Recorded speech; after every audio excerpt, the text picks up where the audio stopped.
अस्सलाम वालेकुम जी।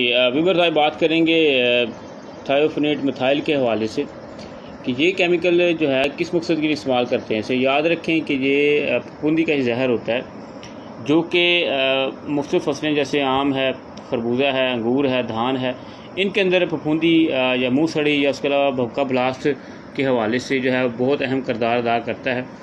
तो पानी में आसानी से हल हो जाता है जी। टॉप्सन एम जो है एक बड़ी मशहूर प्रोडक्ट है, आपको मालूम होना चाहिए, उसके अंदर भी यही मौजूद होती है जी, थायोफेनेट मिथाइल। उसके अलावा ये बीज को लगाकर भी इसे काश करते हैं, मुख्तलिफ बीजों को लगाकर इसे काश करते हैं ताकि बीज को जो है वो इब्तदाई स्टेज के ऊपर फफूंदी ना लगे।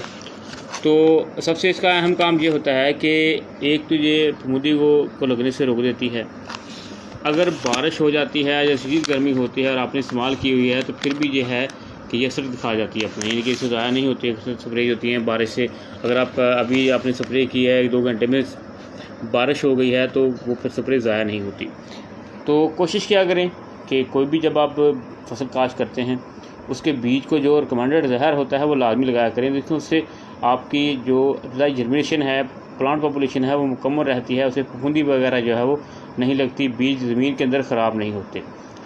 तो ये देखिए अंगूर के अंदर, धान के अंदर, धान के जलसाव के हवाले से, इसी तरह से दूसरी जो फसलें हैं उनमें भी इसे इस्तेमाल कर सकते हैं, बीज को लगा कर से आप काट सकते हैं। ये थायोफेनेट मिथाइल जी।